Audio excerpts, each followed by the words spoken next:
இங்கே சொல்றாரு, 2 எஜமானுக்கு நீங்கள் ஊழியம் செய்யாதீங்க அப்படின்றார். அப்போ எல்லாரும் வேலையை விட்டு ஆண்டவர்கிட்ட வந்துடுங்க அப்படின்ற மாரி கர்த்தர் அந்த இடத்துல போதிக்கல. இல்லையா? சிலருடைய புரிதல் வேற மாதிரி இருக்கும். எல்லாரும் வேலையை விட்டு ஆண்டவர் வர சொல்றாரு அப்படின்ற மாதிரிலாம் போதிப்பாங்க. ஆமே. அப்போ அந்த மாதிரியான காரியத்தை தேவன் இந்த இடத்துல 2 எஜமானாக்கா நாம் புரிஞ்சிக்க வேண்டிய விஷயங்கள் இருக்குது. யார்? இன்னொரு எஜமான் யாரு? கர்த்தர் ஒரு எஜமானாக இருக்கிறார். இயேசு கிறிஸ்து யாரு? அவர் எஜமானாக இருக்கிறார். இன்னொரு ஆள் எப்படி இருக்கிறான்? பிசாசானவனும் எஜமானாக இருக்கிறான் அந்த உலகத்தில். அதை தான் இங்கே பேசுகிறார். 2 எஜமானுக்கு ஊழியம் செய்ய உங்களுக்கு கூடாது. தேவனுக்கும் உலக பொருளுக்கும் அப்படின்னா உலகத்தில் இருக்கிற பிசாசுக்கும் தேவனுக்கும் ஊழியம் செய்ய உங்களால் கூடாது என்று சொல்லி வேதத்தில் நீங்கள் அறிந்து கொள்கிற காரியமாக. சரி, அதனால 1 யோவான் புத்தகத்தில் உலக பொருளுக்காக அப்படின்ற விஷயத்தை அந்த இடத்துல 1 யோவான் புத்தகத்தில் யோவான் இயேசுவின் மார்பிலை சாய்ந்திருந்த ஒரு சீஷன் அந்த இடத்துல எழுதுகிறத நீங்கள் பார்க்கலாம். 1 யோவான் புத்தகம் 2ஆம் அதிகாரம் 16வது வசனத்தை எடுத்து நாம் வாசிப்போம். 16வது வசனத்தை எடுத்து வாசிங்க. ஏனெனில் மாமிசத்தின் இச்சையும் கண்களின் இச்சையும் ஜீவனத்தின் பெருமையுமாகிய உலகத்தில் உள்ளவைகள் எல்லாம் பிதாவினால் உண்டானவைகள் அல்ல என்று சொல்லி வேத இடத்துல சொல்லுகிறத நீங்கள் பார்க்கலாம். பார்த்தீங்களா? கண்களின் இச்சை, அப்புறம் மாமிசத்தின் இச்சை, அப்புறம் ஜீவனத்தின் பெருமை. கண்களின் இச்சை, மாமிசத்தின் இச்சை, ஜீவனத்தின் பெருமை குறித்து இந்த இடத்துல சொல்லுகிறதை நீங்கள் பார்க்கலாம். அல்லேலூயா சொல்லலாமா? அப்ப இதெல்லாம் எதனால், யாரால் உண்டாகல? இதெல்லாம் உலகத்துல உண்டானது எல்லாம் பிதாவினால் உண்டாக்கப்படவில்லை, அது உலகத்துல உண்டானது என்று சொல்லி வேதம் நமக்கு தெளிவாய் சொல்லுது. லூக்கா புத்தகம் 14ஆம் அதிகாரம் 15ஆம் வசனத்திலிருந்து 24வது வசனம் வரைக்கும் உள்ள வேதத்தை நீங்கள் வாசிங்கள். லூக்கா புத்தகம் 14ஆம் அதிகாரம் 15வது வசனத்திலிருந்து 24ஆம் வசனம் வரைக்கும் வாசித்து நம்ம பார்ப்போம். 15ஆம் வசனத்திலிருந்து நீங்க வாசித்தீங்கன்னா லூக்கா 14:15 அவரோடு கூட பந்திருந்தவர்கள்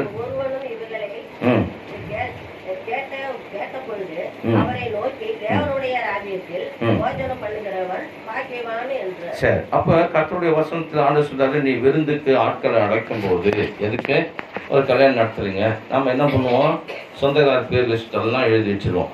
இல்ல அப்படிதானே? சொந்தக்கார பேர் லிஸ்ட்லாம் எழுதி வச்சிருவோம். யாராருக்கு நாம செஞ்சோமோ அவங்க பேர்லாம் முக்கியமாக என்ன பண்ணுவோம்? ஃபர்ஸ்ட் எழுதி வச்சிருவோம். அல்லேலூயா சொல்லலாமா? அல்லேலூயா. எழுதி வச்சு என்ன பண்ணுவோம்? அவங்களுக்கு நம்ம என்ன பண்ணுவோம்? போய் பத்திரிக்கைலாம் வைக்கிற காரியத்தெல்லாம் என்ன பண்ணுவாங்க? செஞ்சுட்டு இருப்பாங்க இல்லையா?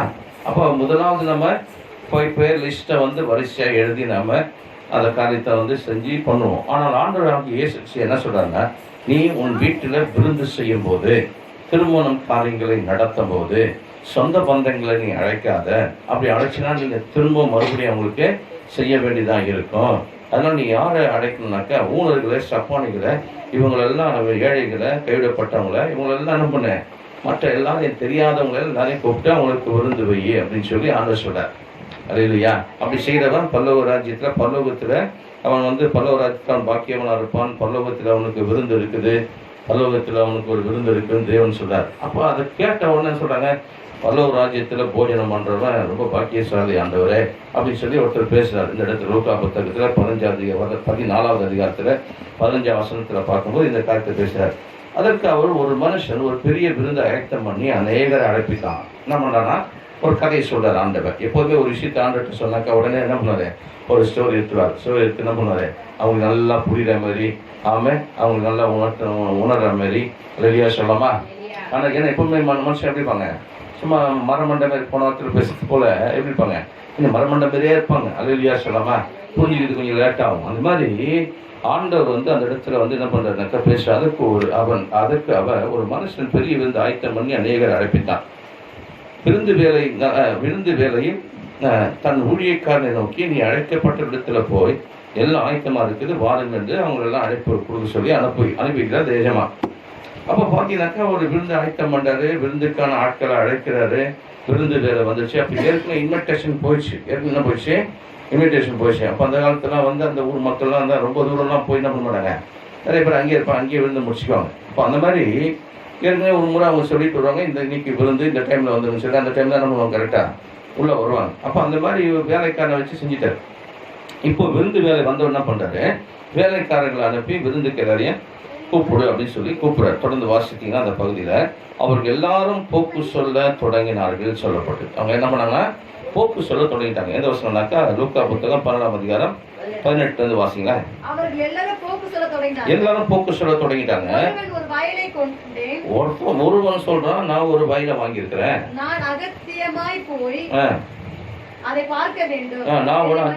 நான் போய் அங்க போய் பார்க்கணும், அதை கவனிக்கணும், அந்த வயலை வாங்கியிருக்கேன், அது எப்படின்னு பார்க்கணும்னு சொல்லிட்டு அவன் சொல்றான். என்னை மன்னிக்கும்படி வேண்டிக் கொள்கிறேன் என்றார். வேறு ஒருவன் 5 ஏர் மாடுகளை நான் வாங்கி இருக்கிறேன், அது என்ன பண்ணுது, நல்லா ஏர் ஓட்டுதான், நல்லா அழகா வேலை செய்தான்னு சொல்லி நான் அதை போய் பார்க்கணும்னு சொல்றான். என்னை மன்னிக்கும்படி அவன் வந்து வேண்டிக் கொள்றான்.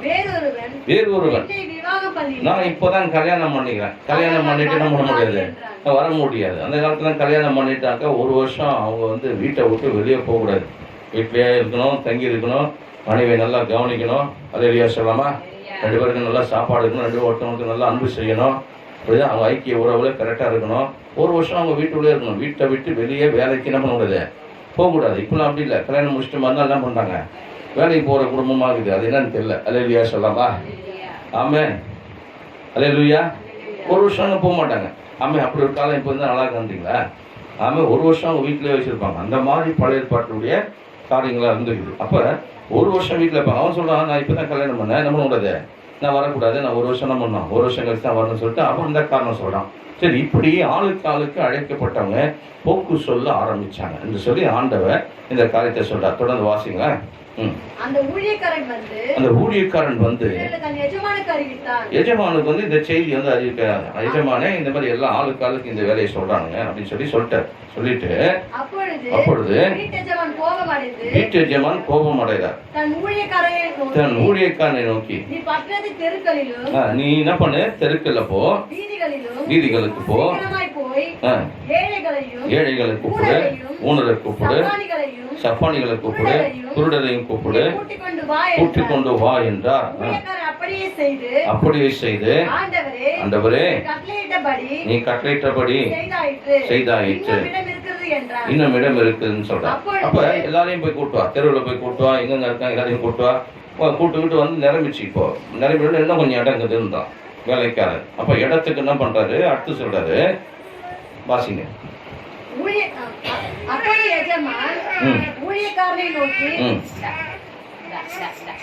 நோக்கி, நீ பெருவழிகளிலும் வேலிகளில் அருகிலும் போய் என் வீடு நிறையும்படியாக ஜனங்களை உள்ளே வரும்படி வருந்தி கூட்டிக் கொண்டு வா. அழைக்கப்பட்டிருந்த அந்த மனுஷர் ஒருவனாகிலும் என் விருந்தை ருசி பார்ப்பது இல்லை என்று உங்களுக்கு சொல்லுகிறேன் என்றார் என்று சொன்னார்.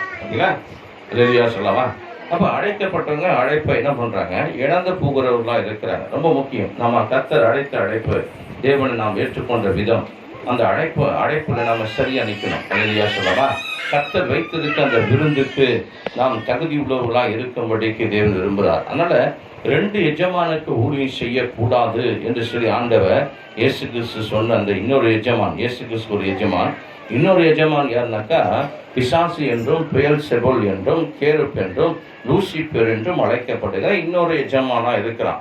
ஆக இந்த எஜமானுக்கும் தேவனுக்கு என்ன பண்ண முடியாது, ஊழியம் செய்ய முடியாது என்று சொல்லி ஆண்டவர் வந்து தெளிவா இந்த இடத்துல சொல்லுகிறத நீங்கள் பார்க்கலாம். இந்த எஜமானை குறித்து நாம் பார்க்கும்போது, இந்த எஜமான் கர்த்தருடைய அந்த அழைப்புக்கு காரணத்தை காட்டிக்கொண்டு நிறைய பேர் என்ன பண்ணுவாங்க, அந்த பரலோகத்தினுடைய விருந்தை இழந்து போகிறவர்களா இருப்பார் என்று பைபிள் சொல்லுகிறது. அல்லேலூயா, ஆமே. கர்த்தரா இயேசு கிறிஸ்து இந்த உலகத்துல ரகசிய வருகை உலகம் முதல் சொல்லி கொண்டிருக்கேன். ஆக்சுவலா ரகசியம் இயேசு இந்த பூமிக்கு வரப்போது கிடையாது.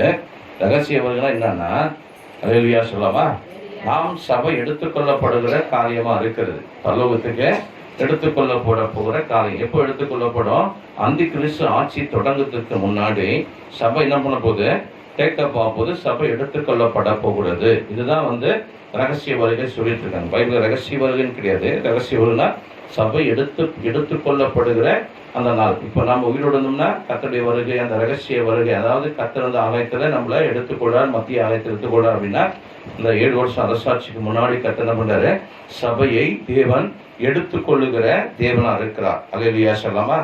ஆமே. அப்ப கர்த்தருடைய வசனத்தை நாம் பார்க்கும்போது வேதம் நமக்கு தெளிவாய் சொல்லுகிறது. என்ன சொல்லுதுன்னா, 2 எஜமான் அப்படின்னாக்கா உலகத்துக்கும் பிசாசுக்கும் தேவனுக்கும் ஊழியம் செய்ய ஒரு நாளும் கூடாது என்று சொல்லி ஆண்டவர் இந்த இடத்துல சொல்லி இருக்கிறத நாம் பார்க்க முடியும். அதனால இன்னைக்கு உலகத்தில் நமக்கு ஆவி மாமிசம் ரெண்டுமே ஒன்றோடு ஒன்று விரோதமா இருக்கிறது. செய்ய வேண்டும் என்று செய்ய வேண்டிய காரியத்தை செய்யக்கூடாதபடிக்கு இது ஒன்னோடு ஒன்று எப்படிதான் விரோதமா இருக்கு என்று சொல்லி கலாத்தியர் புத்தகத்துல 5ஆம் அதிகாரத்துல 16, 17 வசனத்தை நீங்கள் வாசித்தீங்கன்னாக்கா 14 to 21 வரைக்கும் உள்ள கலாத்தியர் புத்தகத்துல வாசித்தோம்னாக்கா அங்கேருந்து இந்த வார்த்தையை அவர் தொடர்ந்ததை நீங்கள் பார்க்கலாம். என்ன தொடங்குறானாக்கா, மாம்ச ஆவிக்கு விரோதமா ஆவி மாம்சத்துக்கு விரோதமாய் ஒன்றோடு ஒன்று விரோதமா இருக்கு என்று சொல்லி வேதம் சொல்லுது. இல்லையா? அப்ப 2 எஜமானும் நம்ம தப்பா நினைச்சிடக்கூடாது. உலகத்துல சம்பளம் கொடுக்கிற ஓனருக்கு நீ வேலை செய்யாம கட்டுட்ட வந்துடணுன்றது தேவன் சொல்ற விஷயமா எடுத்துக்கூடாது. அல்லேலூயா சொல்லாமா? ஆமா. ஏன்னாக்கா நம்ம சம்பாத்தியம் பண்ணுகிறோம். அந்த காரியத்தை நம்ம செய்வது போல அந்த எஜமானுக்கு நீ கீழ்ப்படியணுன்ற, சம்பளம் வாங்குற எஜமானுக்கு நீ கீழ்ப்படியணும். உலகத்தில் நீ சம்பளம் வாங்குற எஜமானு, கொலைசை புத்தகம் 4ஆம் அதிகாரம் 1 வசனத்தை நீங்க வாசித்து பார்த்தீங்கன்னாக்கா, சம்பளம் வாங்குற எஜமானுக்கு நீ என்ன பண்ண, நீ கீழ்ப்படியணுன்றது வேதத்துல சொல்றதை நீங்கள் பார்க்கலாம். இப்ப கொலைசை புத்தகம் 4ஆம் அதிகாரத்துல நீங்கள் 1 வசனத்தை எடுத்து நீங்கள் வேதாகமத்துல நீங்க வாசித்து பார்த்தீங்கன்னாக்கா அங்க இந்த சம்பவத்தை அவர் சொல்லுகிறத நீங்கள் பார்க்க. என்ன சொல்றாரு, எஜமான்களே உங்களுக்கு பரலோகத்தில் எஜமான் இருக்கிறார் என்று அறிந்து வேலைக்காரருக்கு நீதியும் செம்மையமானதை செய்யுங்கள் அப்படின்னு சொல்லி போட்டுருக்குது. அது இல்லையா? அப்ப வேலைக்காரருக்கு என்ன செய்யணும்னு சொல்றாரு, நீதியும் செம்மையமானதை நீங்க செய்ய வேண்டும் என்று கர்த்தருடைய வசனம் இந்த இடத்துல போட்டு இருக்கிறதை பைபிள் நமக்கு போதிக்குது. இன்னொரு காரியத்தை நீங்கள் பார்த்தீங்கன்னாக்கா இன்னொரு சம்பவத்தை உங்களுக்கு எடுத்து சொல்றேன். எபிசேர் புத்தகத்தில் 6ஆம் அதிகாரத்துல 5 to 9 வசனம் வரைக்கும் உள்ள வேத வசனத்தை நீங்கள் வாசித்து பார்த்தீங்கன்னா, பைபிள் எபிசேர் புத்தகம் 6ஆம் அதிகாரம் 5 to 9 வசனத்துல என்ன சொல்றாங்கன்னா, வேலைக்காரரை நீங்கள் கிறிஸ்துவுக்கு கீழ்ப்படியது போல சரித்தின்படி உங்கள் எஜமானா இருக்கிறவர்களுக்கு பயத்துடன் நடுக்கத்துடன் கபடற்ற மனதோடும் கீழ்ப்படிந்து மனுஷனுக்கு பிரியமா இருக்க விரும்புவதாக பார்வைக்கு ஊழியம் செய்யாமல் கிறிஸ்துவின் ஊழியக்காரராக மனப்பூர்வமாய் தேவனுடைய சித்தத்தின்படி செய்யுங்க. அடிமையானாலும் சுயாதீனம் உள்ளவன் ஆனாலும் அவன் செய்கிற நன்மையின் படியே கர்த்தரிடத்தில் பலனை அடைவான் என்று அறிந்து மனுஷனுக்கென்று ஊழியம் செய்யாமல் கர்த்தருக்கென்று நல் மனதோடு ஊழியம் செய்யுங்கள். எஜமான்களே அப்படியே நீங்களும் வேலைக்காரருக்கு செய்ய வேண்டியவைகளை செய்து அவர்களுக்கு உங்களுக்கு எஜமானவர் என்ன பண்றாரா, அவர்களுக்கும் உங்களுக்கும், அல்லேலூயா சொல்லாமா, வேலை செய்கிற உங்களுக்கும் ஓனருக்கும் எஜமானவர் எங்க இருக்காரு, பரலோகத்துல என்ன பண்றாராம், பரலோகத்தில் இருக்கிறார் என்று அறிந்து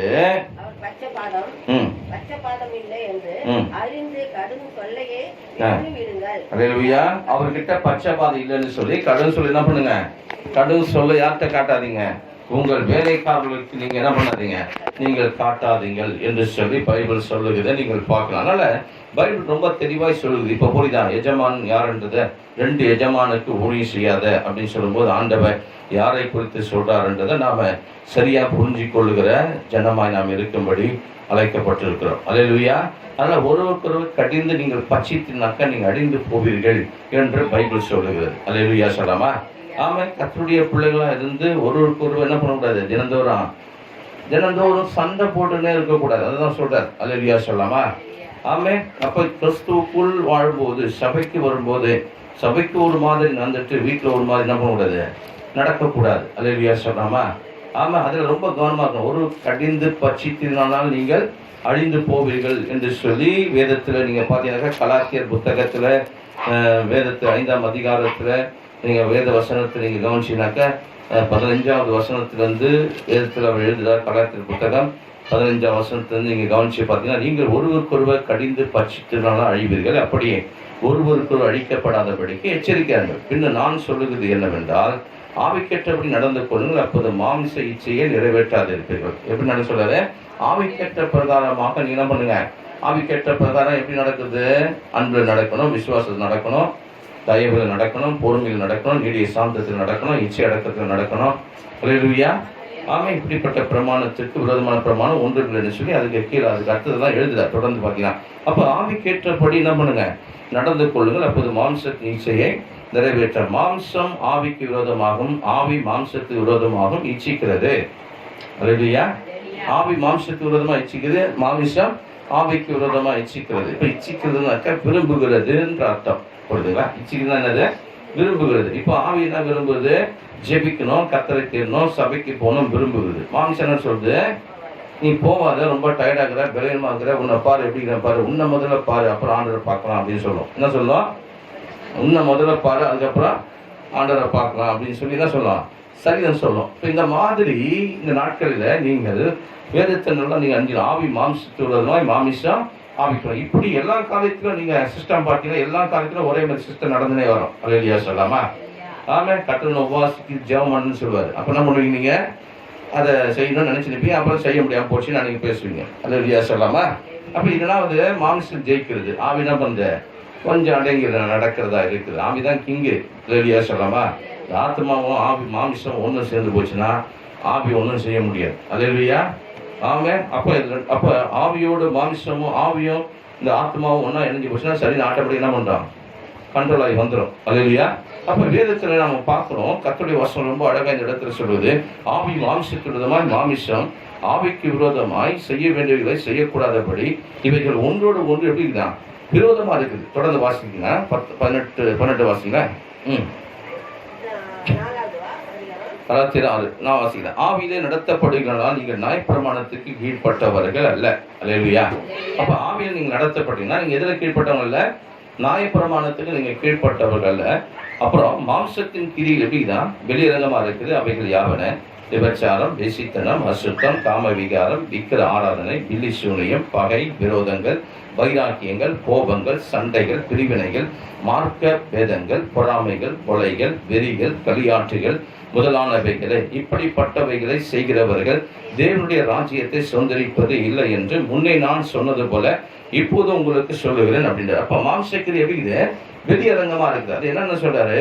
விபச்சாரன்றதை சொல்றாரு, வேசித்தனம் சொல்றாரு, அசுத்தம் சொல்றாரு, காம விகாரம் சொல்றாரு, விக்கிர ஆராதனை என்று சொல்றாரு, பில்லி சூனியம் செய்கிறவர்கள் என்றது அந்த லிஸ்ட்ல வருது, பகைக்கிறவர்கள், விரோதிக்கிறவர்கள், வைராக்கியமா இருக்கிறவர்கள், கோபங்கள், அல்லேலூயா, ஆமே, சண்டைகள், பிரிவினைகள், மார்க்க பேதங்கள், அல்லேலூயா, ஆமே, மார்க்க பேதங்கள், அப்புறம் பொறாமைகள், கொலைகள், வெறிகள், களியாட்டுகள் முதலானவைகள், இப்படிப்பட்டவைகளை செய்கிறவர்கள் தேவனுடைய ராஜ்யத்தில் என்ன பண்ண முடியாதா? பிரவேசிக்கவே முடியாது என்று சொல்லி கர்த்தருடைய வசனம் நமக்கு சொல்லுகிறது. அல்லேலூயா. ஆக இப்படிப்பட்ட மாம்சத்தின் வெளியரங்கமான பாவத்துக்கு நாம் விலகி இருக்கிற ஜனம் தான் கிறிஸ்துவ ஜனமா இருக்குது, கிறிஸ்துவ கர்த்தருடைய பிள்ளைகளா இருக்கிறது. அல்லேலூயா. ஆமா. அப்ப இப்படிப்பட்ட ஜனங்களா இருக்கும்படிதான் தேவன் இந்த நாட்கள்ல விரும்புகிறதை நீங்கள் பார்க்கலாம். அதனால ஆண்டவர் இங்க சொல்றது நீங்க பாத்தீங்கன்னாக்கா 2 எஜமான். அப்ப இதெல்லாம் யார் ஆப்ரேட் பண்றா? இந்த காரியத்தெல்லாம் யார் ஆப்ரேட் பண்றா அப்படின்னு நீங்க பாத்தீங்கன்னா, பிசாசானவன் இந்த உலகத்துல இப்படிப்பட்ட காரியத்தை என்ன பண்றான்னா ஆப்ரேட் பண்ணி கொண்டு இருக்குது. நீங்கள் பார்க்கலாம். இப்ப எல்லாம் யாருடைய ஆப்ரேட்டா இருக்குது? இப்போ நல்ல ஆவியை நமக்கு கொடுக்கணும், தேவனுடைய வசனத்தை நம்மளை போதிக்கணும், கர்த்தருடைய ஆவியை நம்மளோடு கூட இருக்கணும், கர்த்தருடைய ஆவியை நம்ம நடத்தணும், கர்த்தருடைய ஆவியை நம்ம உணர்த்தணும். இதெல்லாம் தேவன் என்ன பண்றாரு? எல்லா காரியத்தையும் சொல்லி கொண்டு இருக்கிறார். அதனால வேதத்துல நல்ல ஆவியினால் நம்மளை நடத்துவது. அதான் தாவீது கேட்கும்போது உங்களுடைய நல்ல ஆவி என்னை செம்மையான வழியில நடத்துவதாக என்று சொல்லி யார் சொல்றா? தாவீது வேதத்துல நீங்க சொல்லுறதை நீங்கள் பார்க்கலாம். அல்லேலூயா சொல்லாமா? அப்ப தாவீது வேதத்துல என்ன சொல்றாரு? நீங்க நல்ல ஆவி என்னை எப்படி நடத்தணும்? செம்மையான வழியில என்னை நடத்தணும்னு சொல்லிட்டு யார் சொல்றா? தாவீது சொல்றதை நீங்கள் பார்க்கலாம். அந்த மாதிரி கர்த்தருடைய வசனம் நமக்கு இந்த இடத்துல நல்லா என்ன போதிக்குன்னா வேதத்துல சொல்றாரு இதெல்லாம் ஆப்ரேட் பண்றான். அப்ப இப்படிப்பட்ட விபச்சாரமான வாழ்க்கையில, அசுத்த வாழ்க்கையில, காம விகாரத்துல, பில்லி சூனியத்துல, விக்கிர ஆராதனையில, ஆமே, விரோதமாய் காரியங்கள, பகைக்கிற காரியத்துல, சண்டை போடுகிற காரியத்துல, பிரிவினை உண்டாக்குற காரியத்துல, பொறாமையாய் இருக்கிற ஒரு காரியத்துல, கொலை செய்கிற காரியம், வெறியர்களா இருக்கிறவர்கள், களியாட்டுல இருக்கிறவர்கள், இதெல்லாம் பிசாசனுடைய வேலையா இருக்குது, அவனுடைய சரக்கு இதெல்லாம். அல்லேலூயா. இதை மானுஷத்தின் கிரிகளா என்ன ஆகுது? அது மாற வைக்கிற அளவுக்கு அவன் என்ன பண்றான்? ஆப்ரேட் பண்றவனா இருக்கிறான். அதனால அல்லேலூயா சொல்லாமா? ஆமே. அப்ப ஒரு நல்ல காரியம் இருக்குன்னா அது எங்கிருந்து வரணும்? கர்த்தர்ட்ட இருந்து நமக்கு நல்ல காரியங்கள் வருகிறது, நல்ல ஆவி நம்ம கர்த்தர்ட்ட இருந்து வருகிறது. அல்லேலூயா. நாம் தேவனுக்குள் நடக்கணும்னு சொல்லி கர்த்தர் நமக்கு நடத்துறதுனால 2 எஜமானுக்கு ஊழியம் செய்யாத அப்படின்றத நான் உங்களுக்கு இந்த வசனத்திலிருந்து உங்களுக்கு நான் காண்பிக்கிறேன். அதனால இந்த வசனத்தின்படி நீங்கள் பார்த்தீங்கன்னாக்கா ஆணுடைய வசனம் நமக்கு தெளிவாக என்ன போதிக்குது அப்படின்னு பார்த்தீங்கன்னாக்கா, வேதத்தில் நீங்கள் பார்த்தீங்கன்னாக்கா வேதம் சொல்லுகிறது, இப்படிப்பட்டவர்கள் தேவனுடைய ராஜ்யத்தை என்ன பண்ண முடியாதுன்னா சுதந்திரிக்க முடியாது என்று சொல்லி வேதம் சொல்லுகிறது. இப்படிப்பட்டவங்க தேவனுடைய ராஜ்யத்தை என்ன பண்ண முடியாது, சுதந்திரிக்க முடியாது. அப்போ இந்த காரியங்கள் எங்கே ஆரம்பிச்சது அப்படின்னு பார்த்தீங்கன்னாக்கா இந்த இச்சை, அதை சொல்கிறாரு 1 யோவான் புத்தகத்தில் 2ஆம் அதிகாரத்தில் சொல்லும் போது, கண்கள் இச்சை, மாம்சத்தின் இச்சை, ஜீவனத்தின் மேல ஒரு பெருமை. இல்லையா? பணமே இருக்காது, காசே இருக்காது அவங்க கிட்ட, எல்லா பொருளையும் கடனாக வாங்கி வச்சு வீட்டில் நடத்தி வைக்கிறது. இது என்னது இல்லை, ஜீவனத்தின் பெருமை. டிவி வாங்கல, அது வாங்கணும், ஃப்ரிட்ஜில் அதை வாங்கணும், அப்படி எல்லாத்தையும் வாங்கணும், அது இல்லை இது இல்லை. சில பிள்ளைங்கள்லாம் கடைக்கு கொண்டு போனாக்கா பார்க்கறதெல்லாம் கேட்டுப்பாங்க, இதை வாங்கி கொடுமா, அதை வாங்கி கொடுமா, அதை வாங்கி கொடுமா, அடம் பிடிப்பாங்க. நம்ம என்ன பண்ணுவோம், வாங்கி தரண்டா வாங்கி தரண்டா வாங்கி தரண்டான்னு வாங்கி நேராக கூட்டின்னு போயிட்டு ஒரு லாலிபப்பை வாங்கி கொடுத்து கையில் கொடுத்து வீட்டில் கூட்டின்னு வந்துடுவோம், விட்டுடுவோம். ரெடியா சொல்லாமா? என்னம்மா நீங்கள் அப்படி கேட்டது இல்லையா? கூட கூட்டு போனால் பார்க்கறதெல்லாம் ஆசைப்படுங்க. ரெடியா சொல்லாமா? சிலர் ஓப்பனாக திட்டுவாங்க, என்ன பார்க்கறதெல்லாம் ஆசைப்படுங்கிற அப்படின்னு திட்டுவாங்க சில பேர். ஆமாம், சில தாய்மை என்ன பண்ணுவாங்க, வாங்கி தரேன் வாங்கி தரேன் வாங்கி தரேன் சொல்லி லாலிபாப்பை கடைசியாக கொண்டு வந்து கடைசியாக ஒரு கடையில் போய் லாலிபாப்பை கையில் வாங்கி கொடுத்துட்டு வீட்டை கொண்டு வந்துடுவாங்க. அவர் என்ன பண்ணுவார், எல்லாத்தையும் வந்து அதை சாப்பிட்டுப்பார். புரியுதுங்களா? அப்படி தானே வளர்த்தோம் நம்ம பிள்ளைங்கள, நாங்களாம் அப்படி தான் வளர்த்தோம். அது இல்லையா சொல்லாமா? ஆமாம். அப்போ அந்த மாதிரி என்ன சொல்கிறாருனாக்கா, இது எங்கே ஆரம்பிச்சது, கண்கள் இச்சை எப்போ ஆரம்பமானது நம்மளுக்கு தெரியணும்ல. ஆரம்பம் எங்கே? அல்லேலூயா. இப்போ நம்ம ஊரில் தண்ணிலாம் குடிக்கணும், அது எங்கேருந்து வருது? உஸ்டேரியா, உஸ்டேரி நதியிலேருந்து தானே வருது நமக்கு தண்ணி. எங்கேருந்து வருது? எல்லாம் பாஸ்டர் ஏதோ வருதுனாங்க. ஆமாம், டைமோடு விட்றாங்க. காலைல 5லேருந்து 9, மதியானம் 12லேருந்து 2, சாயந்தரம் 5லேருந்து 9, 3 வேலையும் வருதுன்னு விட்றாங்க. ஏதோ தண்ணி நாங்கள் பிடிச்சிருக்கோம். எங்கேருந்து வருது, எங்கேருந்து ஆரம்பிக்குது, இதெல்லாம் எங்களுக்கு தெரியும். சரி போட்டோம். அல்லேலூயா சொல்லவா? அப்போ அந்த மாதிரி தேவனுடைய வார்த்தை, இந்த இச்சையெல்லாம் எங்கே ஆரம்பிச்சது இது நமக்கு தெரியணும். ஆதியாகமம் புத்தகத்தில் 3ஆம் அதிகாரத்தில் 6ஆம் வசனத்தை நீங்கள் பார்த்தீங்கன்னாக்கா இச்சை ஆரம்பித்த இடத்தை குறித்து பைபிள் அங்கே சொல்லுது. ஆதியாகமம் புத்தகம் 3ஆம் அதிகாரம் 6வது வசனத்தை எடுத்து வேகமாய் வாசிப்போம். அப்பொழுது ஸ்திரியானவள் அந்த விருட்சம் புசிப்பு, விருட்சமானது புசிப்புக்கு நல்லது. அது என்ன பண்ணுதுனாக்கா இன்பமா தெரியுது. அதை பார்த்தோன்னா அவங்களுக்கு அது இன்பமா தெரியுதான், புசிப்புக்கு அது நல்லதா இருக்குதான், புத்தியை தெரிவிக்குதா இருக்குது, இச்சிக்கப்படத்தக்க விருட்சமா இருக்கிறது என்று கண்டு அதன் கனியை பறித்து புசித்து தன் புருஷனுக்கு அதை கொடுத்தாலும் சொல்லப்பட்டது. 2 பேர் ஷேர் பண்ணி தான் பார்த்துருக்காங்க. அல்லேலூயா. ஆமா, உலகத்தை பாவத்துக்குள் முத ஆரம்பிக்கிறது 2 பேர் என்ன பண்றாங்க, 2 பேர் ஷேர் பண்ணி தான் பாவத்தை என்ன பண்ணிருக்காங்க, செஞ்சிருக்காங்க, ஆரம்பிச்சிருக்காங்க. அந்த இச்சையோடு என்ன பண்ணிருக்காங்க, அந்த கனி புசிப்புக்கு கண்களுக்கு இன்பமா இருக்குதுன்னு சொல்லிட்டு. அல்லேலூயா. ஆமா, நீங்க நினைக்கிற அப்படிதான். ஆமா, கண்களுக்கு இன்பமா இருக்குதெல்லாம் இச்சைத்து கடைசியில அன்னிட்டு வந்து என்ன பண்றது, அப்புறம் கத்தத்தை நோக்கி அழுகுற காரியங்கள், மன்னிப்புகிற காரியங்கள்லாம் இருக்குது. அல்லேலூயா. ஆமா, தாவீது தான் மிகப்பெரிய பாவத்தை செய்யும்போது கர்த்தர் என்ன பண்ணாரு, வருந்தி கர்த்தத்தை கேட்டு ஒப்பு கொடுத்து மனம் திரும்பலுக்கு ஏற்ற கனி அதுக்கப்புறம் கொடுத்தார். அல்லேலூயா சொல்லாமா? ஆமா, பாவத்தில் வந்து எழுச்சிடணும். அதோடு என்ன பண்ணக்கூடாது, பாவம் செஞ்சுட்டு ஆண்டவர் கை விட்டுருவாரு அப்படின்னு சொல்லி என்ன பண்ணக்கூடாது, அதோட உலகத்தில் அப்படியே போயிடக்கூடாது. அதாவது இன்னும் மோசமான நிலைமையில கொண்டு போய் உங்களை எங்கே கொண்டு போயிடும், நரகத்திலே கொண்டு போயிடும் உன்னை. அல்லேலூயா சொல்லாமா? ஆமாம், அதனால பாவத்தை செய்யுங்கன்னு சொல்லி நான் பெரிய ஃப்ரீடம் கொடுக்கல. அல்லேலூயா. கர்த்தருடைய பிள்ளைகள் அவருடைய வித்து நமக்குள் இருந்தால் பாவம் செய்யான் என்று சொல்லி பைபிள் சொல்லுது. பிசாசுடைய வித்து இருந்தால் தான் பாவம் செய்ய முடியும். தேவனுடைய வித்து ஒரு மனுஷனுக்குள்ள இருந்தால் அவன் பாவம் செய்ய மாட்டான் என்று கர்த்தருடைய வசனம் சொல்லுகிறது. அல்லேலூயா.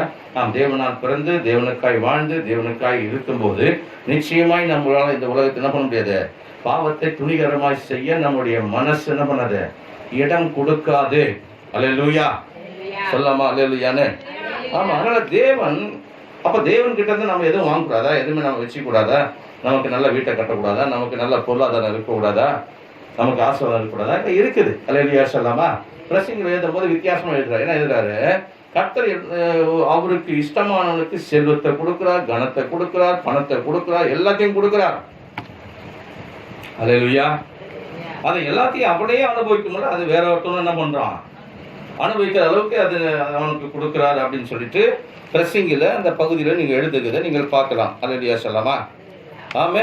1 கொரிந்தியர் புத்தகம் 10ஆம் அதிகாரம் 4லேருந்து 6 வரைக்கும் உள்ள வேத வசனத்தை நீங்கள் எடுத்து வாசிங்க. அதுவும் சொல்றாரு, பிரசங்க சொல்ல சொல்றாரு, அவன் என்ன இச்சித்தாலும் அது அவனுக்கு கிடைக்குமா. கர்த்தர் கொடுக்குற ஆசீர்வாதத்துல அவன் என்னென்ன இச்சிக்கிறானோ அது எல்லாமே அவனுக்கு கிடைக்கும்னு சொல்லிட்டு வேதத்துல பிரசங்கில சாலமோன் இந்த இடத்துல எழுதுகிறத நீங்கள் பார்க்கலாம். அல்லேலூயா. ஆமே. அப்ப தொடர்ந்து நீங்க பாத்தீங்கன்னாக்கா அதை இன்னும் கொஞ்சம் நம்ம அந்த வசனத்தினுடைய காரியங்களை நம்ம கற்றுக்கொள்வோம். 1 கொரிந்தியர் புத்தகம் 10ஆம் அதிகாரம் 4லேருந்து 6 வரைக்கும் உள்ள வேத வசனத்தை நீங்கள் வாசிங்க. சரி, இதெல்லாம் இந்த உலகத்தில் இருக்கிறதெல்லாம் மாயை, எல்லாம் மாயை. அல்லேலூயா.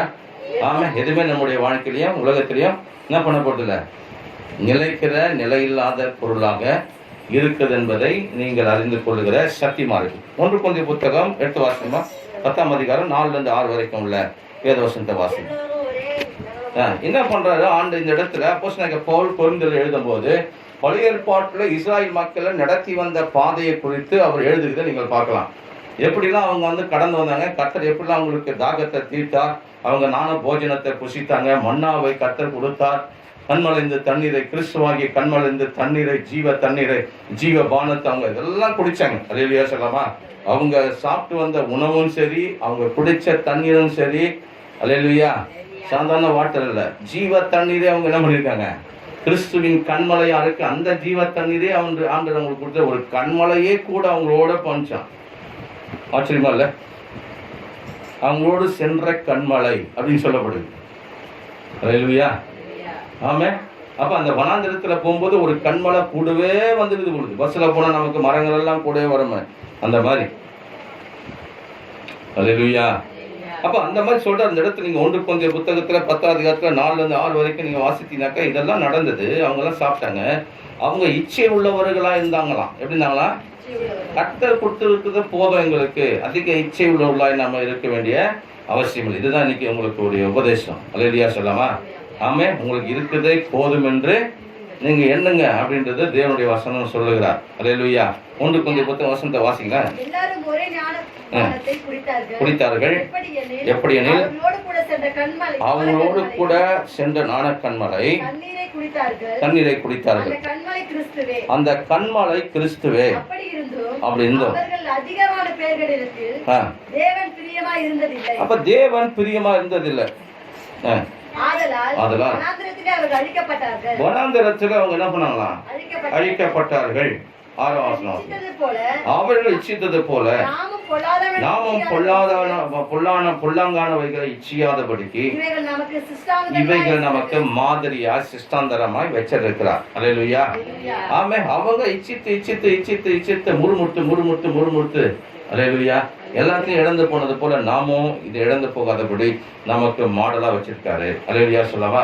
அப்ப பழைய ஏற்பாட்டு உபதேசம் புதிய ஏற்பாட்டுல அது மாடலா வச்சிருக்கு. எதுக்காக?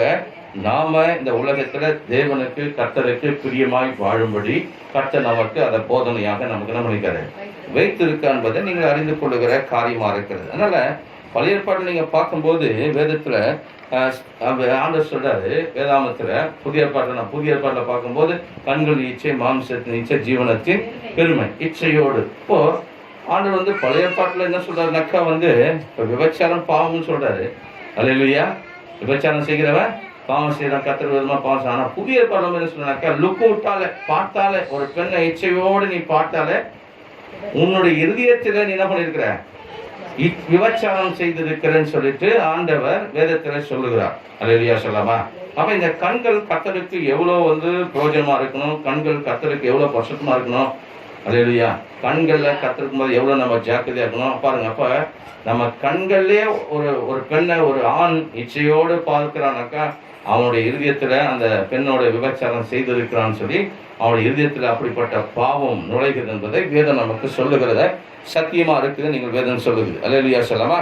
ஆமா. அப்படிப்பட்ட அப்ப பொதுவாக ஆண்களும் பெண்களும் இந்த உலகத்துல பாதுகாப்பா வாழணும். என்ன செய்யணும் அப்படின்னா, கர்த்தருடைய வழியில அவருடைய போதனையில நடக்கும் போது ஆரம்பிக்கும் போது ஆட்டோமேட்டிக்கா என்ன ஆயிடும், அந்த உபதேசம் நமக்குள்ள இருந்தணும். அல்லேலூயா சொல்லலாமா?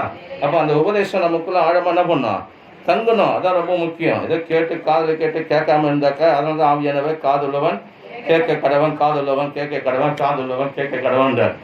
அப்படின்னா எவனுக்கும் காதில் நடத்தமா ஆவியானவர் சொல்றது இல்லை. அல்லேலூயா சொல்லாமா?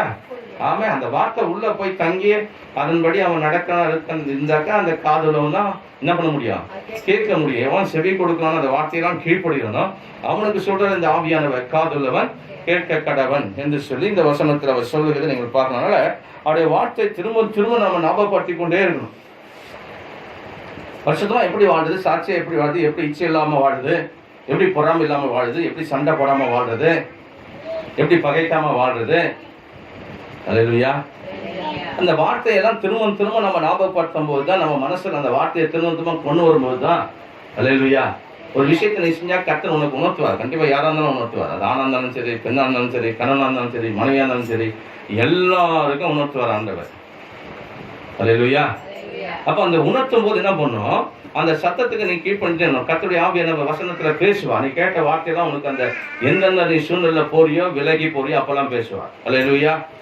ஆமா. அப்ப அந்த டைரக்ஷன் என்ன பண்ணும்? அந்த நேரத்துல அந்த வார்த்தைக்கு நேராக நம்ம திருப்பி கொண்டே வரணும். நம்முடைய மனசை அப்படியே திருப்பிட்டே வரணும். அல்லேலூயா. தேவையில்லாத காரியத்தை என்ன பண்ணும்? விரட்டி அடிச்சுட்டே இருக்கணும் நம்முடைய மனசை விட்டு. அல்லேலூயா. அதனால கர்த்தருடைய வார்த்தையை அப்பப்ப என்ன பண்ணும்? ஞாபகப்படுத்தி கொண்டே இருக்கணும். அந்த உபதேசத்தெல்லாம் ஞாபகப்படுத்தி கொண்டே இருந்தால் நீங்கள் சத்தியத்தில் நடக்க முடியும். யோவான் புத்தகம் 8ஆம் அதிகாரம் 43 47 வரைக்கும் உள்ள வேத வசனத்தை நீங்கள் கவனிச்சினாக்கா, என் வசனத்தை ஏன் நீங்கள் அறியாமல் இருக்கீங்க? என் உபதேசத்தை கேட்க மனதில்லாமல் இருக்கிறதுனால் அல்லவா? அப்ப ஆண்டவர் சொல்றாரு, என்னுடைய உபதேசத்தை நீங்க கேட்கலன்னா நீங்க உங்கள் பிதாவாகிய பிசாசினால் உண்டானவர்கள், உங்கள் பிதாவாகிய பிசாசுடைய இச்சைகளின்படி செய்ய மனதா இருக்கிறீர்கள். அவன் ஆதி முதற்கொண்டு மனுஷனை பாவத்துல தள்ளுகிறவனா இருந்திருக்கிறான், கொலைபாதகனா இருக்கிறான். மனுஷனுக்கு வர வேண்டிய அந்த தண்டனைக்கு அவன் தான் காரணம் அப்படின்றத சொல்றார். மனுஷனை கொலைபாதகன் ஆக்குகிறான். அல்லேலூயா சொல்லாமா? ஆமே. தப்பு செய்யறதை விட தப்பு செய்த தூண்டுறவனுக்கு தான் என்ன பண்ணுமா? அதிக தண்டனை கொடுக்கணும்னு சொல்லுவாங்க. பார்த்துருக்கீங்களா? அதுதான் கர்த்தர் இன்னி வரைக்கும் அவனை காப்பாற்றாம வச்சிருக்காரு. யார? பிசாச. அதனால தான் ஆபிரகாம் சந்ததிக்கு மாத்திரம் கையை கொடுத்து தேவன் ரட்சிப்பை கொடுத்து தூக்கிட்டார். மனுஷனுக்கு ஏன் இவ்வளவு இறக்கம் வச்சார்னா, அல்லேலூயா, தப்பு செய்த தூண்டுறவனுக்கு அதிக தண்டனை கொடுத்துட்டு தப்பு செஞ்சவனை மன்னிச்சு தூக்கிட்டார். கரங்களை தட்டி ஆண்டவரை நான் மகிமைப்படுத்துவோம். அல்லேலூயா. 47 வரைக்கும் வாசிங்களா?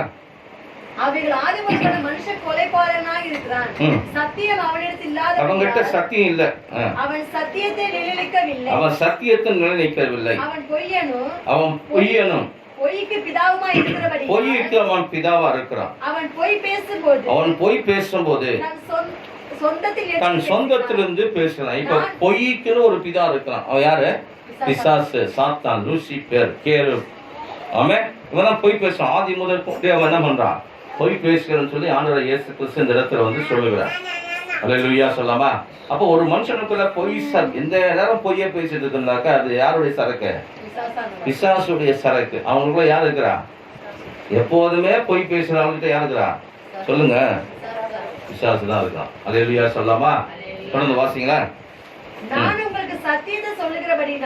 உங்களுக்கு சத்தியத்தை சொல்லுகிறபடினால் நீங்கள் என்னை விசுவாசிக்கிறதில்லை.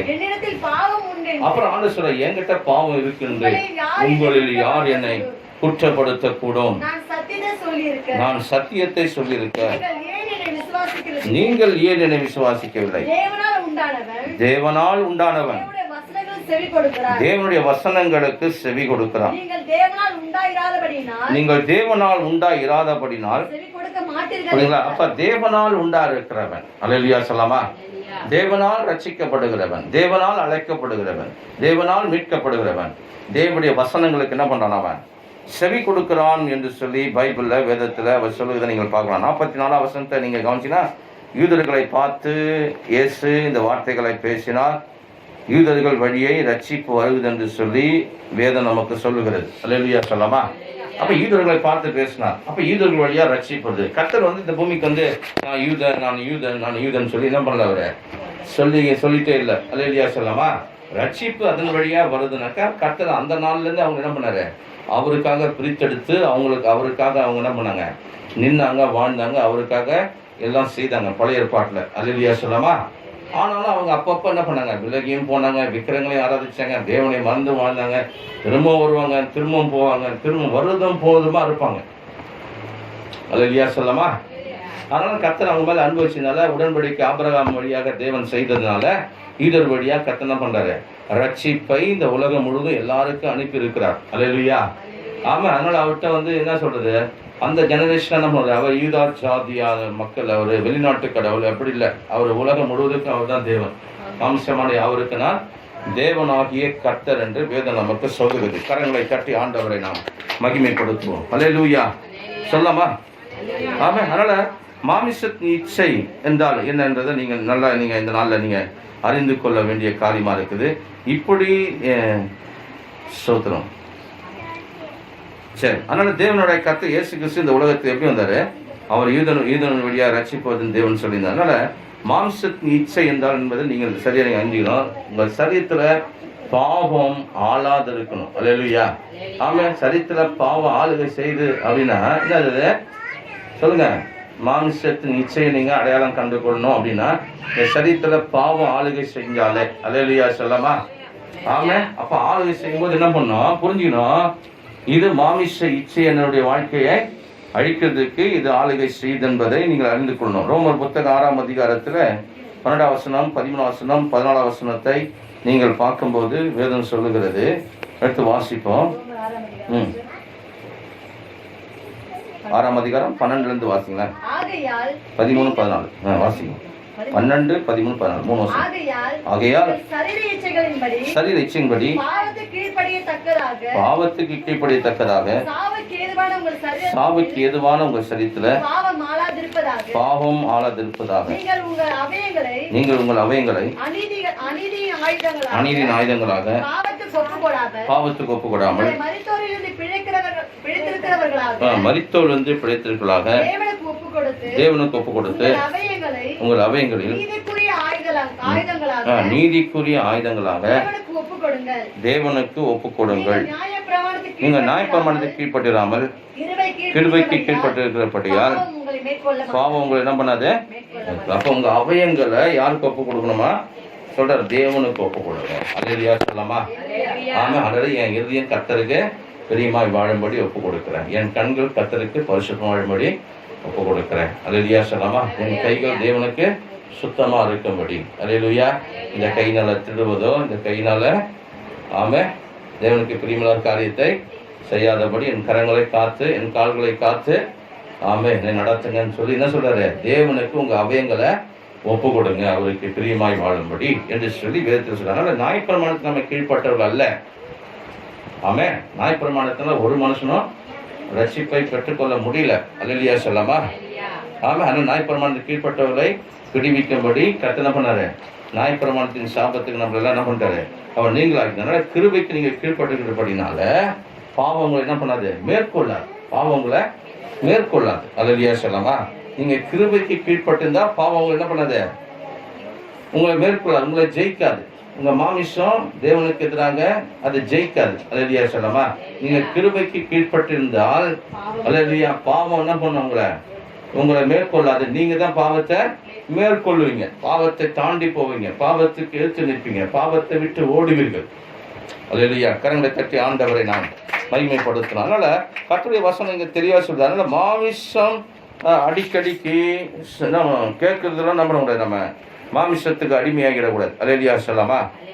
ஆமே. அதனால கர்த்தருடைய வசனம் சொல்றது இன்னும் நீங்க வாசினாக்கா ஆண்டு சொல்ல இதனால தான் சொல்ற, 2 எஜமானுக்கு நீ ஊழியம் செய்யாத. அப்படின்னா அவன் மாம்சத்துக்கு எல்லாம் நீ பிசாசை அடிமையாக்காதன்றார். கோபம், எரிச்சல், விரோதம், பகை, விபச்சாரம், அசுத்தம் இதெல்லாம் மாம்சத்தின் கிரியைகள். இதெல்லாம் ஆப்ரேட் பண்றது யாரு, பிசாசானவன். அல்லேலூயா. அதனால சொல்ற 2 எஜமானுக்கு நீ ஊழியம் செய்யாதன்றார். உலக எஜமானுக்கு சம்பளம் கொடுக்கறதுக்காக சொல்ல, சம்பளம் கொடுக்க என்ன பண்ணு, நீ கீழ்ப்படிந்து கர்த்தருக்குள்ளாக நீ பயந்து நட.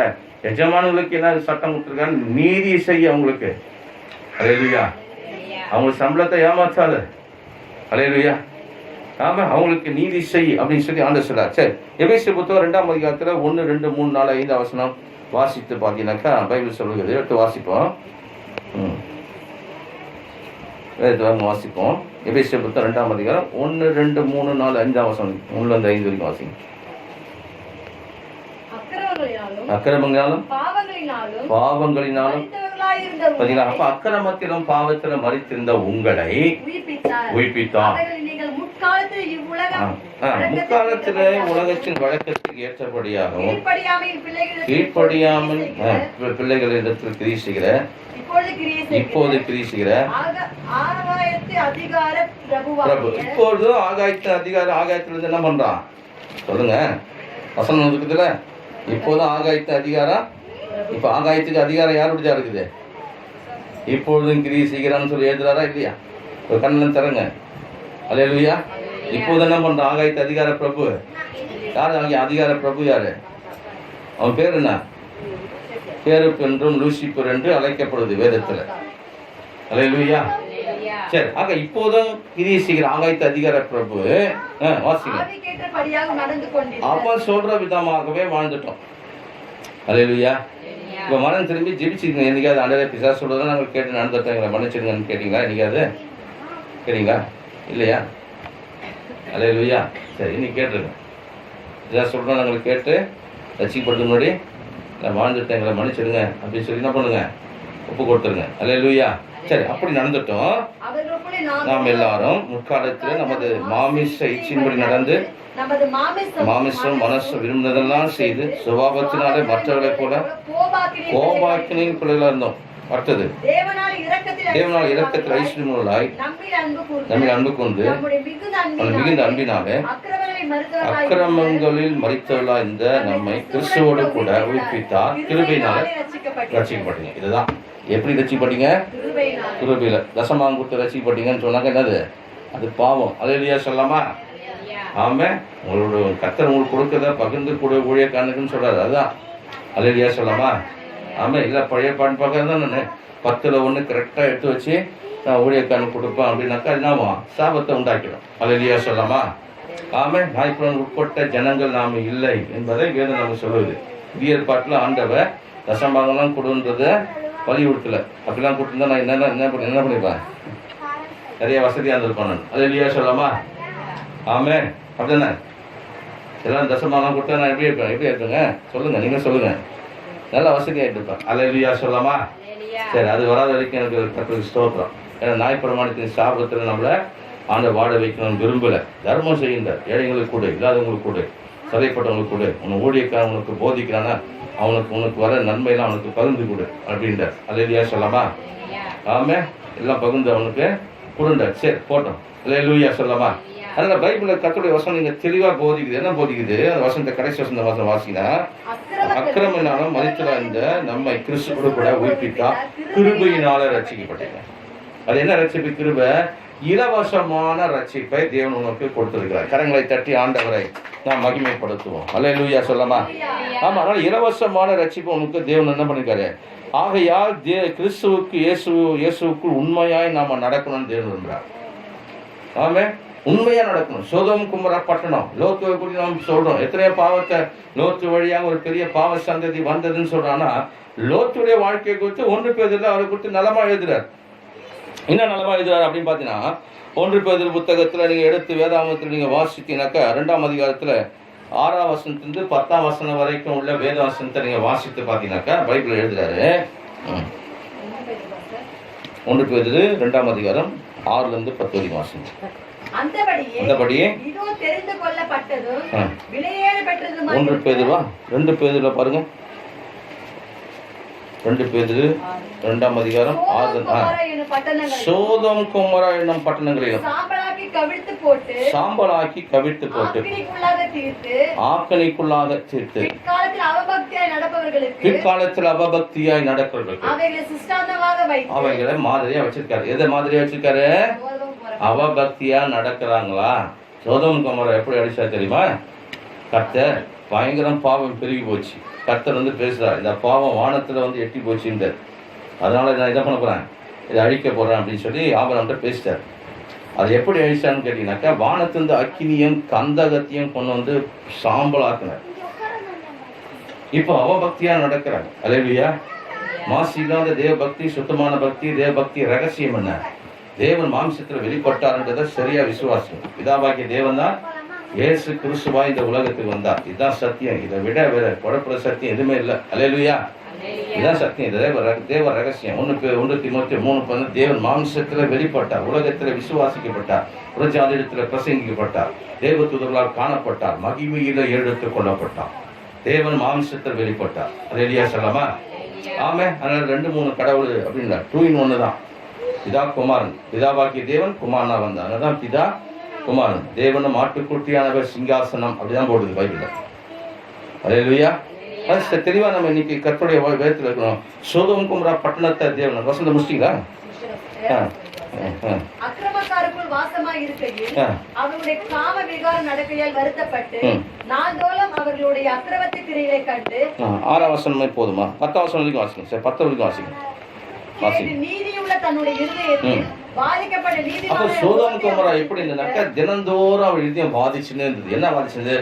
ஜனங்க ஏன் இப்படி நடக்கிறாங்க, ஏன் இப்படிலாம் இருக்கிறாங்க, பார்க்கறதுக்கு என்னால் முடியல, அவங்களோட வாழ முடியல, அவங்களோட தங்கத்துக்கு முடியல, இந்த பட்டணத்தில் வந்து நான் ஏன் இவ்வளோ துன்பத்தை அனுபவிக்கணும், இவ்வளோ அக்கிரமமான மக்கள் இருக்காங்க, இப்படியே டெய்லியும் புலம்புது அவருடைய புலம்பு. அதை தான் இங்கே எழுதுறாரு பேதுரு.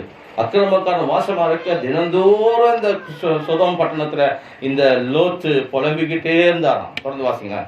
கர்த்தர் தேவ பக்தியா இருக்கிறவங்கள சோதனையிலிருந்து ரட்சிப்பா. சோதனை வராதுன்னு சொல்லல, சோதனையிலிருந்து உன்னை ரட்சிப்பா. விளைவின உனக்கு வராதுன்னு சொல்லல, விளைவினத்திலிருந்து ரட்சிப்பா. அல்லேலூயா. வியாதி நோய் வந்தாலும் அதுல இருந்து தேவன் நம்மளை ரட்சிப்பா, சோதனை காப்பா நம்மள. ஆமே.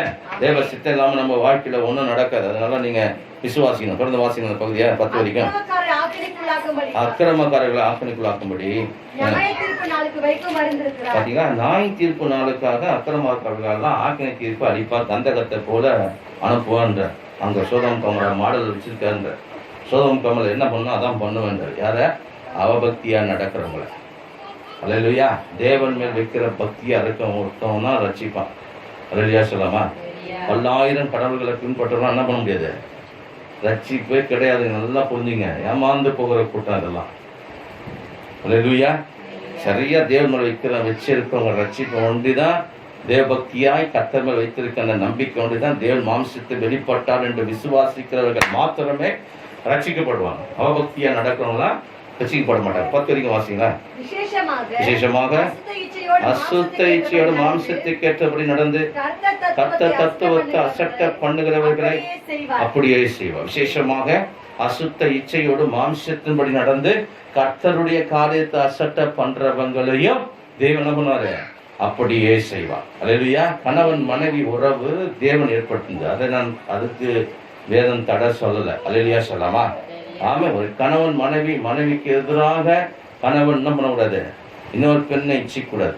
கணவனுக்கு எதிராக மனைவி இன்னொரு புருஷனை சொல்லுங்க இச்சிக்கூடாது. இதெல்லாம் கரெக்டா வாழணும். அல்லேலூயா.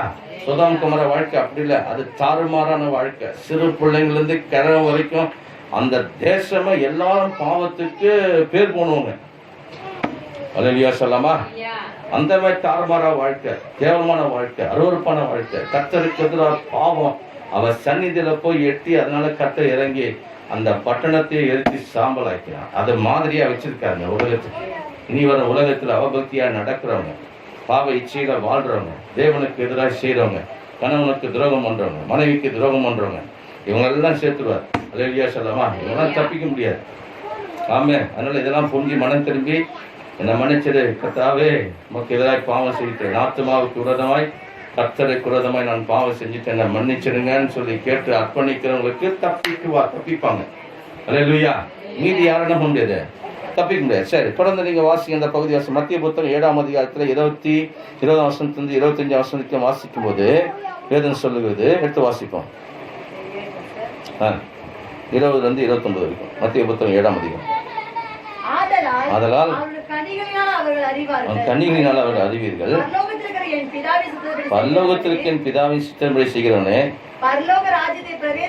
பரலோக ராஜ்யத்துல பிரவேசிப்பானே அல்லாமல் என்னை நோக்கி கர்த்தாவே கர்த்தாவேன்னு சொல்லுகிறவன் அதுல பிரவேசிப்பது இல்லை. அல்லேலூயா. 23 படிச்சீங்களா? 23 படிங்க. 20, 21, 23 வரைக்கும் படிங்க. எது படிச்சீங்க அதுன்னு போடுறது. அந்நாளிலே அநேகரை நோக்கி கர்த்தாவே கர்த்தாவே உங்கள் நாமத்தில் தீர்க்கதரிசனம் உரைத்தோம், நாமத்தில் பிசாசை துரத்தினோம் அல்லவா. சாரி, அந்த சப்ஜெக்டில் நீங்கள் மார்க் புத்தகம் 7ஆம் அதிகாரம் 20 to 25 வரைக்கும் வாசிங்க. அது வேறு சப்ஜெக்ட் இது. அது மார்க் புத்தகம் 7ஆம் அதிகாரம் 20 to 23 வரைக்கும் வாசிங்க. ஆண்டு சொல்றாரு, மனுஷனிலிருந்து புறப்பட்டுகிறது தீட்டு. எது பழைய பாட்டில் எது தொட்டாலும் தீட்டினார். ஒரு பெண் ஒரு என்ன சொல்றாங்க, பெரும்பாடு ஸ்திரீ அப்படின்னா, இப்போ மாதவிடா இருக்காங்கனாக்கா அவங்க எதை தொட்டாலும் தீட்டு, அம்மியில் உட்காந்தாலும் தீட்டு, எந்த பொருளை தொட்டாலும் தீட்டு, இப்படி சாவை போய் தொட்டாலும் தீட்டு. சாயந்தரம் வரைக்கும் அவன் ஸ்தானம் பண்ணாமல் இருக்கும். சாயந்தரத்தில் தான் அவன் ஸ்தானம் பண்ணும். சாம்பலை வெளியில் கொட்டிட்டு சாம்பலை கொண்டு வந்து தண்ணியில் ஊட்டு நீரில் கலந்து அந்த சாம்பலை என்ன பண்ணும், குளிக்கணுன்றதுலாம் பழைய பாட்டு ஐதீகம். அல்லேலூயா சொல்லவா. அப்போ இதெல்லாம் தீட்டு. அப்போ ஆண்டு சொல்றாரு, இப்போ புதிய பாட்டில் எது தீட்டு? இப்போ கர்த்தர் எதுவுமே தீட்டு எல்லாத்தையும் ஓய்ச்சிட்டார், ஞாயிற்றுக்கிழமை முடிச்சிட்டார் கதையை. இப்போ எது தீட்டுன்றதை நம்ம பார்க்கலாம். பைபிள் சொல்லுது, மார்க்கில் 7:20 நீங்கள் வாசித்தீங்கன்னாக்கா அந்த வசனம் சொல்லுது, மனுஷனுக்குள்ளிருந்து புறப்படுகிறது மனுஷனை தீட்டுப்படுத்தும். எப்படி எனில் மனுஷனுடைய இதயத்துக்குள் இருந்து என்ன வருதான்? பொல்லாத சிந்தனைகள், விபச்சாரங்கள், வேசித்தனங்கள், கொலை பாதகங்கள், களவுகள், பொருளாசைகள், துஷ்டத்தனங்கள், கபடு, காம விகாரம், வன்கண்ணு, தூஷணம், பெருமை, மதிக்கேடு புறப்பட்டு வருமா. பொல்லாதவைகள் பொல்லாதவைகளாகி இவைகளெல்லாம் உள்ளத்திலிருந்து புறப்பட்டு மனுஷனை தீட்டுப்படுத்தும் சொல்றார். அல்லேலூயா சொல்லவா. இந்த கதையை சொல்லியிருந்தார் ஆண்டவர். ஆமே. அப்ப உள்ளத்திலிருந்து ஒரு மனுஷன் வெளியிலிருந்து போகிறதுலாம் மனுஷன் தீட்டுப்படுத்தாது, உள்ளத்திலிருந்து வருதுதான் தீட்டுப்படுத்துன்னு சொல்லிட்டார். இது சீசர்களுக்கு புரியல. தனியா வந்து கேட்குற, ஆண்டவரே என்ன சொல்றீங்க, எங்களுக்கு சரியா புரியல, கொஞ்சம் விளக்கமா சொல்லுங்க அப்படின்னு சொல்றாரு. அப்ப சொல்றாரு ஆண்டவர், நீ சாப்பிட்றதுலாம் வயிற்று இதயத்துக்கு போகாம வயிற்றுக்கு போயிட்டு எங்க போகுது, காலை கடனை என்னங்க கழிக்கிற இடத்துக்கு என்ன பண்ணுது போயிடுது அப்படின்றார். ஆசன வழியா அது வெளியாகிறது. உள்ளத்திலிருந்து வருதுதான் என்ன பண்ணுது மனுஷனை, பொல்லாத காரியங்கள், விபச்சாரங்கள், அப்புறம் பொறாமைகள், வன்கண்கள், இதெல்லாம் மனுஷனுடைய இதயத்தை தீட்டுப்பட்டது. அல்லேலூயா சொல்லமா. அப்ப நம்ம இருதயம் எப்படி இருக்கணும்ன்றது, சுத்த இதயம் உள்ள பாக்கியவான்கள் அவர்கள் தேவனை தரிசிப்பார்கள். கரங்களை தட்டி ஆண்டவர் நாம் மையப்படுத்துவோம். அல்லேலூயா சொல்லமா. ஆமே. இன்னும் 2-3 வருஷம் வாசித்து முடிக்க போகிறோம். 1 Corinthians புத்தகம் 1ஆம் அதிகாரம் 24 to 31 வரைக்கும் நீங்கள் வாசித்தீங்கன்னாக்கா ஆண்டவர் சொல்றாரு, இடிவானவைகள் இல்லாதவைகள் அற்பமானவைகளை தேவன் தெரிந்து கொள்வார். நாணியை வெட்கப்படுத்துகிறார். அல்லேலூயா. ஆமே. பிரபுக்களும் பெரியவர்கள் அல்ல, நாணிகள் அல்ல. ஆமே. ஞானவான்கள் அறிவார்களும் பெரியவங்கள் அல்ல, அவர் இழிவானவர்களை தெரிந்து கொள்கிறார், அற்பமானவைகளை தெரிந்து கொள்கிறார். ஏன் தேவன் இதை செய்யறா அப்படின்னா, வசனம் சொல்லுது, வசனத்தை வாசித்தீங்கன்னா, உள்ளவைகளை அவமாக்கும்படி உலகத்தில் இழிவானவைகளை அற்பமா எனப்பட்டவைகளை இல்லாதவைகளையும் தேவன் தெரிந்து கொண்டார். மாம்சமான எவனும் பாருங்க. அப்ப மாம்சத்துல வாழ்றவங்க யாருமே பெருமை பாராட்டாதபடி கர்த்தர் வந்து யாரை தெரிந்து கொண்டாரு, அற்பமானவர்களை தெரிந்து கொண்டார். வாசிங்க. அந்தபடியே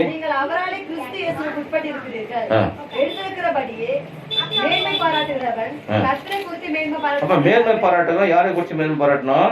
கர்த்தரை குறிச்சுதான். தொடர்ந்து வாசிங்க. அவரே நமக்கு தேவனானால் நமக்கு ஞானமும் நீதியும் பரிசுத்தமும் மீட்புமாய் இருக்கிறார் என்று பைபிள் நமக்கு தெளிவாய் சொல்லுகிறதா இருக்கிறது. அல்லேலூயா சொல்லமா. ஆமா. அதனால மாம்சமான எவனும் தேவனுக்கு முன்னதாக பெருமை பாராட்டத்தபடிக்கு என்ன பெருமை? படிப்பு பெருமை, சம்பளம் பெருமை, அல்லேலூயா சொல்லமா, பதவி பெருமை, பட்டம் பெருமை, இதெல்லாம் வரக்கூடாதுன்னு தேவன் சொல்றார். அல்லேலூயா சொல்லமா. இழிவானவர்கள் அற்பமானவர்கள் தேவன் என்ன பண்றாரு, தேர்ந்தெடுத்து அவர்களை இந்த உலகத்துல பிரகாசிக்க செய்யறார். அதனால 2 எஜமானுக்கு என்ன பண்ணாத, ஊழியம் செய்யாதன்னு சொல்லி ஆண்டவர் மத்திய புத்தகத்துல 6ஆம் அதிகாரத்துல 25ஆம் வசனத்தை நீங்க தொடர்ந்து வாசித்து போய் தான் முடிக்க போறோம். வாசிங்க. 6ஆம் அதிகாரத்துல 25ஆம் வசனத்துல சொல்றாரு, எடுத்து வாசிப்போம். ஆகையால் என்ன உண்போம், என்னத்தை குடிப்போம் என்று உங்க ஜீவனுக்காகவும் என்னத்தை உடுப்போம் என்று உங்க சரீரத்துக்காக கவலைப்படாதீங்க என்றார் ஆண்டவர். அல்லேலூயா. ஆமே. ஆண்டவர் தான் ஒருவர் தான் சொல்ல முடியும், நீ கவலைப்படாத அப்படின்னு. ஆமே சொல்றாரு. தொடர்ந்து வாசிங்கன்னா, ஆகாரத்தை பார்க்கிறோம் ஜீவனும் உடைய பார்க்கும் சரீரமும் விசேஷத்தை இருக்குது. அதுக்கு எக்ஸாம்பிள் கொடுக்க என்ன எக்ஸாம்பிள் கொடுக்குறாரு? ஆகாயத்து பறவைகளை கவனித்து பாருங்க, ஆகாயத்து பட்சிகளை பாருங்க, அதை விதைக்கிறதுமே நூற்பதும் இல்லை, களஞ்சியத்துல சேர்த்து உங்கள் பரமபிதா அதுக்கு என்ன பண்றாரு? பிழைப்பு விட்டுகிறார். அதை பார்க்க நீங்கள், அதை பார்க்க நீ பெஸ்ட்ன்ற. அல்லேலூயா. பறவையெல்லாம் படைச்சு, எல்லாத்தையும் படைச்சு, மிருகஜீவெல்லாம் படைச்சு, அதுக்கெல்லாம் உணவு கொடுத்ததை விட நீ பெஸ்ட்ன்ற. அல்லேலூயா சொல்லாமா? கர்த்தருடைய படைப்புல சிறந்த படைப்பு எது சொல்லுங்க? ஆமே.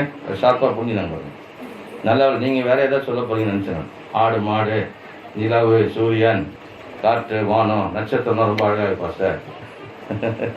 அவர் படைப்புல ஒரு சிறந்த படைப்பு. நீ பெஸ்ட், எல்லாத்தையும் நீ பெஸ்ட். இந்த தொடர்ந்து வாசினாக்கா வசனத்தை, கவலைப்படுதினால் உங்களில் எவன் தன் சரீர அளவோடு ஒரு முழத்தை கொள்ளும். உடைக்காக நீங்கள் கவலைப்படுவது என்ன?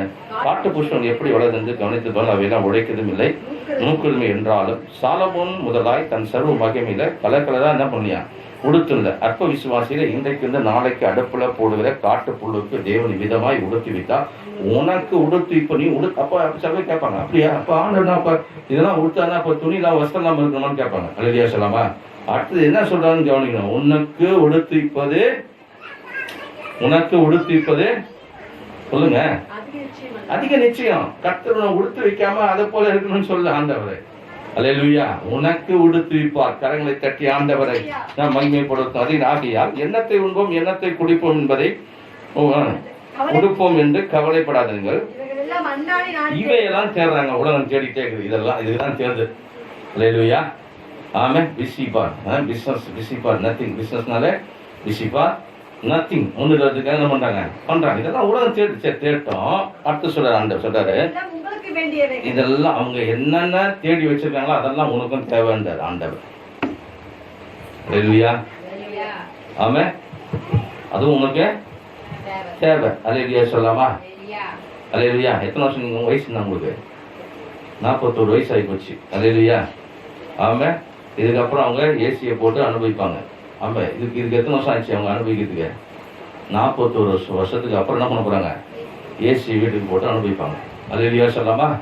அப்படிதான். இது வந்து இச்சை இல்லை. அல்லேலூயா. ஆமே. கர்த்தர் உனக்கு செய்வார், பொறுத்து செய்வார், நேர்த்தியாக செய்வார், ஏற்ற காலத்தில் செய்வார். காத்திருந்தார். கரங்களை தட்டி ஆண்டவரை மகிமைப்படுத்தும். அல்லேலூயா. அர்த்த விசுவாசி இன்னைக்கு நாளைக்கு அடுப்புல போடுற காட்டு புழுக்க தேவன் உடுத்தினா உனக்கு உடுத்திப்பு நிச்சயம். அடுத்து சொல்ற, ஆகியால் எண்ணத்தை உண்போம் எண்ணத்தை குடிப்போம் எண்ணத்தை உடுத்துவோம் என்று கவலைப்படாதீங்க. இவெல்லாம் உலகம் தேடி கொண்டிருக்குது. இவெல்லாம் உனக்கு வேண்டியது என்று உங்கள் பரமபிதா அறிஞ்சிருக்கா. முதலாவது எவ்வளவு ராஜ்யத்தையும் அவருடைய நீதியும் தேடுங்க, அப்போது இவெல்லாம் உங்களுக்கு கூட கொடுக்கப்படும் என்று சொல்லி அவனுடைய வசனம் நமக்கு சொல்லுகிற வார்த்தையாக இருக்கு. அல்லேலூயா சொல்லமா? அடுத்தது சொல்றாரு, ஆகிய நாளைக்காய் கவலைப்படும், நாளை தினம் தன்னுடையதுக்காய் கவலைப்படும், அந்த நாளுக்குரிய பாடுகள் போதும், அந்த நாளுக்குள்ள பாடலாம் போதும்ன்றார். அல்லேலூயா சொல்லாமா? பாடுகள் உனக்கு வராதுன்னு சொல்ல, இன்னைக்கு உனக்கு பாடு தான், இந்த நாள் உனக்கு இருக்கிற பாடு போதும், நாளைக்கு உனக்கு வேற பிரச்சனை இருக்கும். அல்லேலூயா சொல்லாமா?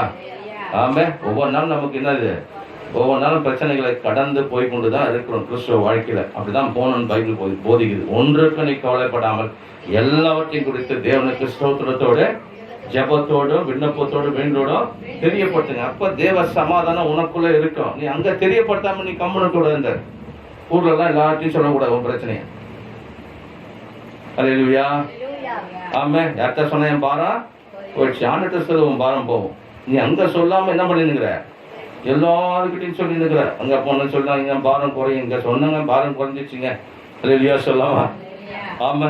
ஆண்டவர் சொல்றாரு, நீ ஒன்று கவலைப்படாமல் தேவனுக்கு ஸ்தோத்திரத்தோடு ஜெபத்தோடு தெரியப்பட்ட போது எல்லா புத்திக்கும் மேலான தேவ சமானத்தை கர்த்தர் பண்ணாரு உனக்கு கொடுப்பார். கடைசியாக லூக்கா புத்தகம் 8ஆம் அதிகாரம் 14ஆம் வசனத்தை எடுத்து வேகமா வாசிங்க. லூக்கா 8:14 வாசிங்க. சரி, இந்த கவலைப்படுற ஆள் யாரு? முள்ளுள்ள இடத்துல விதைக்கப்படுறாங்க. கவலைப்படுறவங்க யாரு? முள்ளுள்ள இடத்துல விதைக்கும். முள்ளுள்ள இடத்துல விதைக்கப்பட்ட இருப்பாங்க. நெருக்கம் வரும், பாடு வரும். பாடு வந்தா என்ன ஆகும் சொல்லுங்க? பலனற்று போறாங்க. பைபிள் சொல்லுது. உலக கவலை, ஐஸ்வர்யத்தின் மயக்கம் இதெல்லாம் வரும்போது, ஐயோ இவ்வளவு பிரச்சனைன்னு சொல்லி வரும்போது, கவலை வரும்போது, முள்ளுள்ள விதைக்கப்பட்ட விதை என்ன பண்ணுது? செடி முள்ளோடு கூட வளர்ந்த என்ன ஆகும்? அந்த செடியை நெருக்கி போட்டு அதனுடைய கனியை கொடுக்காத அளவுக்கு எல்லா இடத்துலையும் குத்தி குத்தி என்ன பண்ணும்? அதை அழிச்சிடும். அந்த மாதிரி இந்த உலகத்துல கர்த்தருடைய வார்த்தை முள்ளுள்ள விதைக்கப்பட்டவங்க யாரு? உலக கவலை, ஐஸ்வர்யத்தின் மயக்கம்லாம் வந்துச்சுனாக்கா அவங்க கர்த்தருக்காய் வாழ முடியாம என்ன பண்றாங்க? விலகி போகிறார்கள் என்று சொல்லி பைபிள் சொல்லு. மத்திய புத்தகம் 11ஆம் அதிகாரம் 23 வசனத்தை வாசிங்க. 13:23. நல்ல நிலத்தில் விதைக்கப்பட்டவனும் என்ன பண்றாங்க? வசனத்தை கேட்கறாங்க, உணர்வுல மாறுறாங்க. எப்படி பாருங்க? 100% கொடுக்குறாங்க, 60% கொடுக்குறாங்க, 30 கொடுக்குறாங்க. சொல்லாமா? நீ 100 தான் கொடுக்கணும், ஆண்டவர் கேட்கல. நீ ஒரு 60%யாவது என்ன பண்ண? 100 கொடுக்கணும், 100 கொடு. அல்லேலூயா. 60% கொடுக்குறவங்க 60% கொடுக்கணும், 30% கொடுக்குறவங்க 30% கர்த்தருக்கு என்ன